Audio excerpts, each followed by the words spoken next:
Hey guys, welcome to another session with Product School today. Today we're going to be talking about product teardown. Of course, you'll learn a little bit more about what product teardown is, etc. I'm going to be the speaker for today. My name is Sinduja Ramanujam. I am a senior PM with Microsoft. I've been with Microsoft for 6 years now, and I've been in the Microsoft 365 modern acquisition team. My main responsibility is to acquire new M365 SMB customers into our ecosystem. Personally, I'm a mother of a 2-year-old boy and a 4-year-old dog. So it's a very high energy household, and it's always busy, it's always loud. And so if you do hear anything in the background, I apologize. But if you do like to contact me after the talk, that's my LinkedIn profile. I'm sure like if you have any questions, I'd be happy to answer it after the conversation too. So with that, let's get started. What are we going to be talking about today? I have a very broad set of topics for you, but in a nutshell, we're going to be talking about who's using your product. End of the day, it's a user that's going to be using your product. So we'll dive a little bit more into, how do you find those users? What are the different things the user is doing and things like that. Second piece is going to be how are they using your product? Every user has a certain trait, every user has a certain way of using your product. And depending on who your target audiences are, it's always good to understand how they are using your product. So we'll get a little bit more into that as well. This piece is really important and it comes from two different sources. From your users directly about the report card could be multiple different sources that come in, and also your own knowledge of how your product is working will also drive the report card for your product. And last but not the least is how do you derive new ideas to improve your product, take it from A to A plus or B to like A plus or whatever your report card says, etc. And how do you draw that insight and information from these three steps for you to form on the new ideas, etc.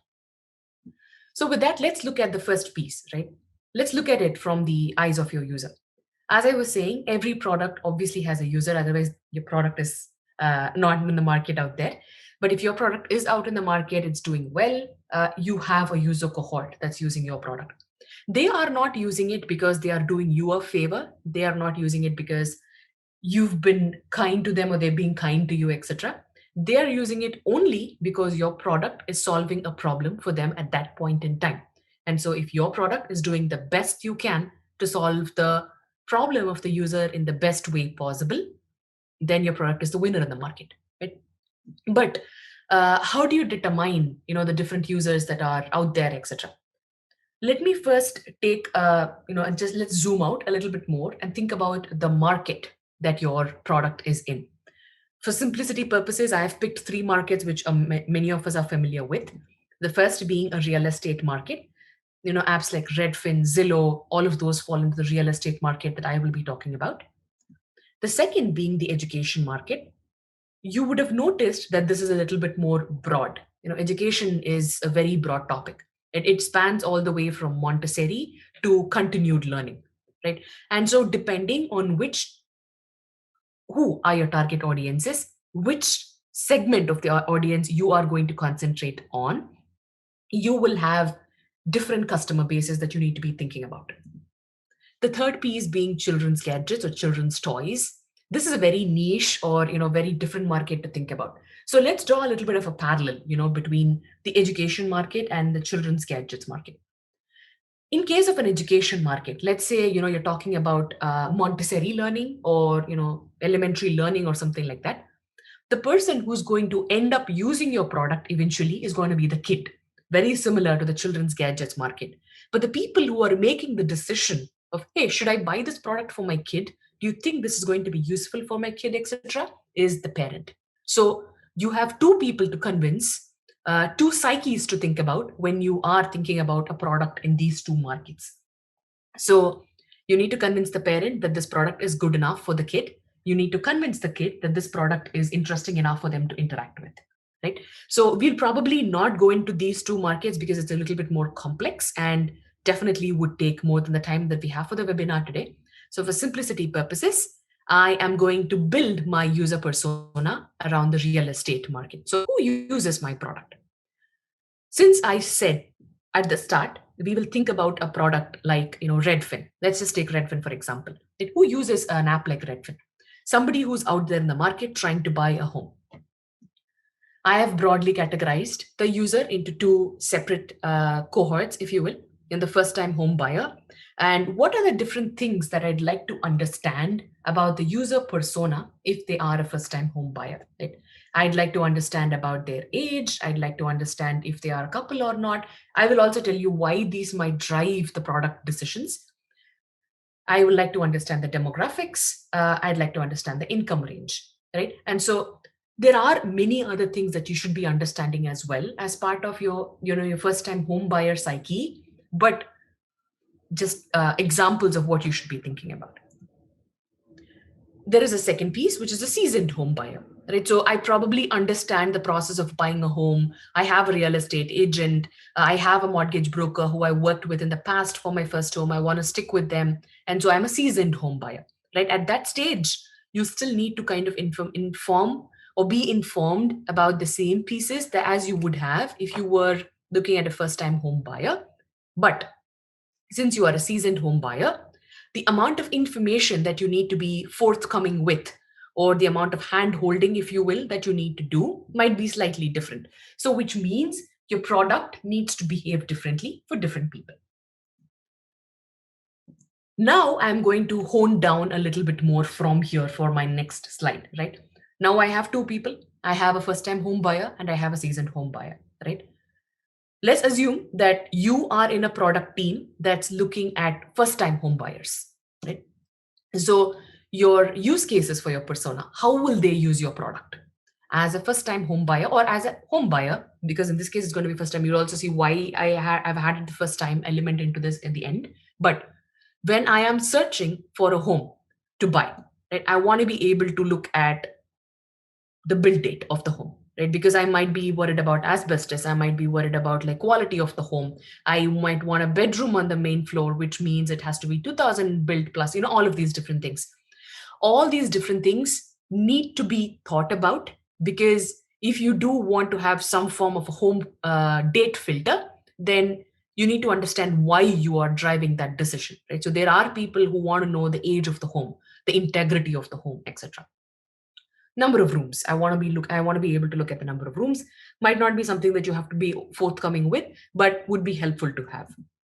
The lot size, the home size, how many new homes are coming on the market per week, per month, per day, whatever, your notifications for new homes that need when it hits the market. So I am informed of everything that's happening, the time that it's happening. So how fast, how much of real time communication do I need to have with my buyers?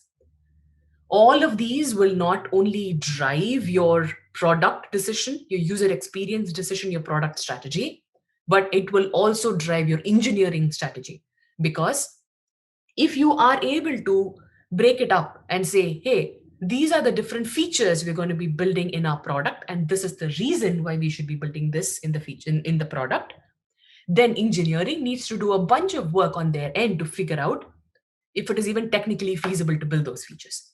And if it is feasible, how long is it going to take for an engineering roadmap, etc. So all of this is an interplay of trying to make your product better. And if all of the product teams, engineering teams, marketing teams do not come together, then it's not going to be a successful product. So as you build this, as you build your use cases, as you build your user personas, how are they using your product, etc., I would highly encourage you guys to also involve the rest of the people into this brainstorming journey, because more heads the better. Obviously you will have a lot more ideas to kind of drive. But the second piece of the puzzle is that since you have started this journey with involving everybody, even if there are gotchas that you need to uncover towards the beginning of the journey, you would have done really fast.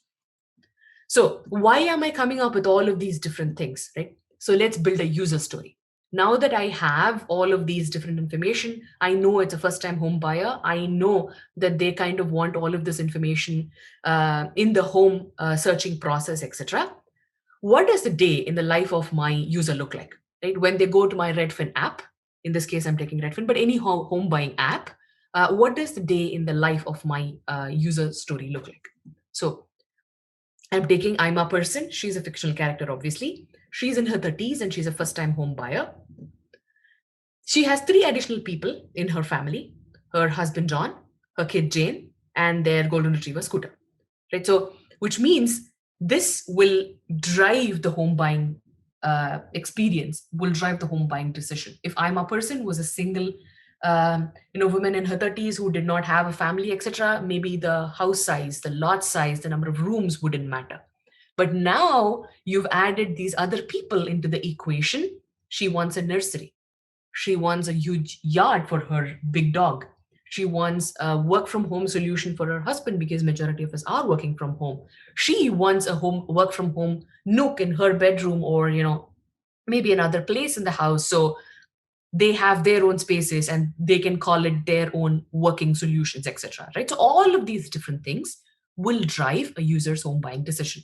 So it's very important to understand the day in the life of every single target audience that you are trying to build a solution for. The third piece is they are looking for a huge home with a decent yard and a newer home if possible, because they want to grow as a family, right? One thing that if you saw that I've been doing throughout the journey is I am also personalizing the story a little bit more. I'm creating an empathy for the user. That's also very important when you build the user story. End of the day, the user is a person who's using your product. And so bringing in emotions, bringing in more of a human touch to it really helps drive better human decisions. So in addition, because she's a first time home buyer and she has a small kid, and she's in a place like, say, Seattle, there are multiple other things that's going to drive her home buying decisions as well. She wants a great school district. She wants street lights because it gets dark in Seattle really fast.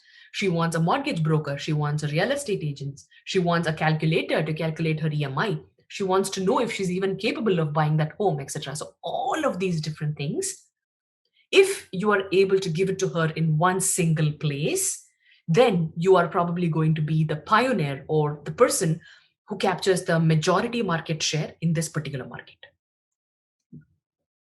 How did I arrive at this user story? That's the $1,000,000 question, right? So I have been talking to you guys about this journey throughout and saying, now let's assume we know this is what happens. Oh, she wants this, she wants that. How did I get here?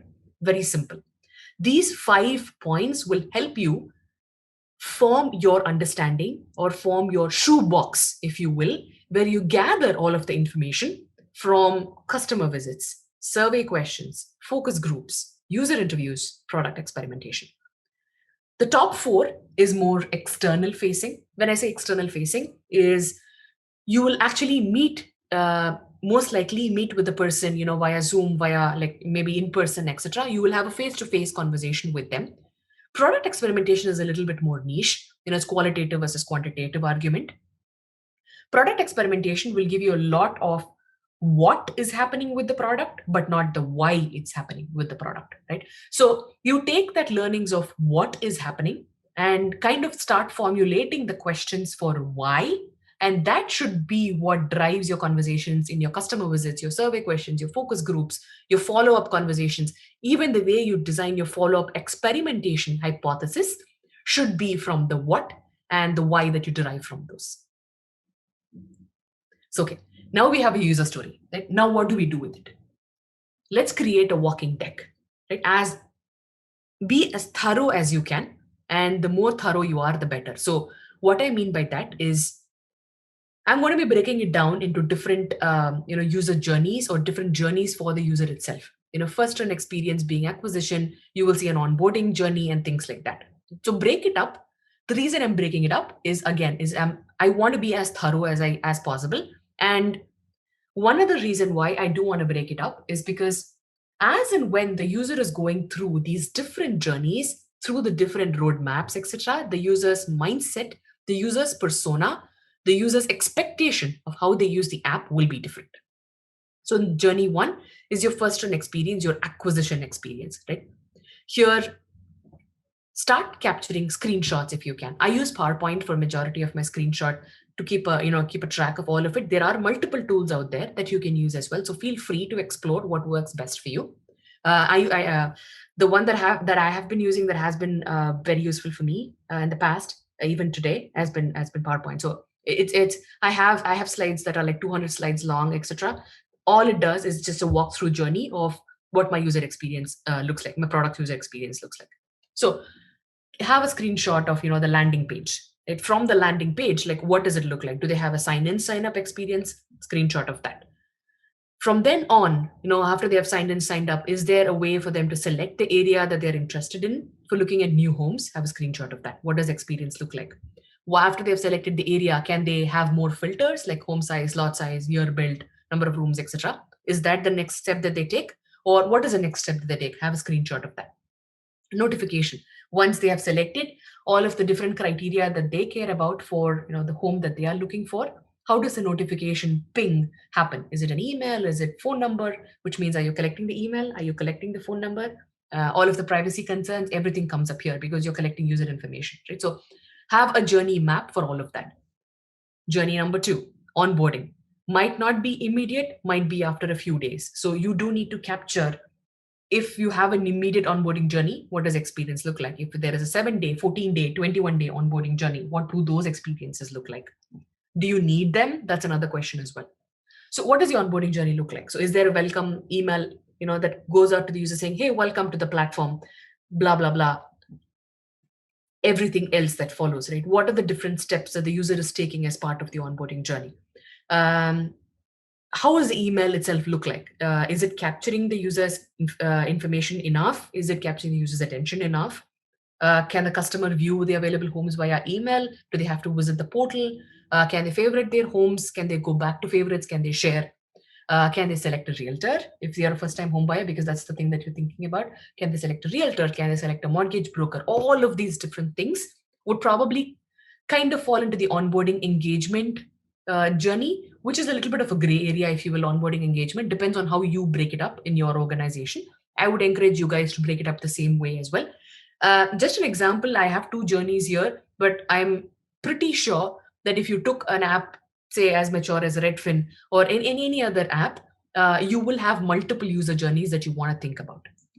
Okay, now that you have your user journey, you have created this particular 2 journeys, etc. What's the next stage, right? Let me just take journey 1, the acquisition, as an example. I have my landing page. What I'm going to do next is I'm going to start marking down the good, the bad, and the ideas that I can improve on that particular page. This is very, very important because now is when you start grading the experiences across your user's life cycle, or the different steps that they take within a life cycle also. So I'm very happy with my landing page. So the scorecard or the report that I'm giving for my landing page is the happy face, super happy face, if you will, right? I'm very happy with how it looks. The sign in, sign up experience, I am happy, but can be better. The area selection, the criteria selection, not really happy about it. So needs a lot of improvement, or needs some improvement, right? The notification setup is perfect.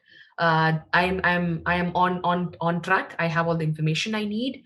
I have the privacy selection done. Everything looks good to me. Right? So this is a very simple example of what an acquisition, or sorry, what a scorecard example can look like. Right? I do give an overall score as well towards the end of what the whole journey's score is, and this helps improve upon, like, let's say you're taking this particular presentation to a leadership team, right? You want to start by saying, hey, the overall experience of our acquisition journey is happy face. We have room for improvement, but it's not drastically bad or something like that. So this is the first message that you want to convey, and then start going into the different experiences, etc. Build your ideas as hypothesis. So this is a very important learning that I believe I have learned from my various conversations with the leadership team, etc. Instead of saying, I'm sure this idea is going to work, because the information you have is very limited, right? So you have information based on the feedback that you've been getting from your customer visits, your survey questions, etc., or the what from your information that you've been getting from experimentation. The why needs to be driven from hypothesis testing. Right? So build your ideas as hypothesis. It helps you test, validate, or invalidate your hypothesis. Based on this particular approach, what you can then do is, as I said, you can validate or invalidate your hypothesis. Please do remember, validate it or invalidated hypothesis is excellent information. Validated hypothesis gives you information saying, my idea was right. I was thinking about it in the right direction. Invalidated hypothesis is actually invaluable. It saves your organization a lot of time, so you do not go down the wrong path or lead engineering, marketing down the wrong path to say this is the future when it actually is not, right? So treat both the learnings equally. I would say invalidated hypothesis is actually much more valuable than validated hypothesis. Customer journey mapping, again, this is a very good example of how you can think about it. Once you've done various journeys, you saw acquisition, you saw onboarding. Once you've done your journeys, once you have a score for all of these different life cycle instances, if you will, all the way from acquisition, onboarding, engagement, retention, upgrade, what I then do is I build my rows as well to say user goal, user action, what's the user score, what's the pain point, and what's the idea. This is a one slide experience, one slide snapshot of what is going to look like for my user journey throughout my product. What is my user's goal is to, in acquisition, they want to buy or they want to onboard. In onboarding, they want to learn more about the product, right? So user action is they have started selecting. They've gone for online searches. They are looking for online stuff that they want to buy, or they are searching in the platform itself for their homes. So that's the user action.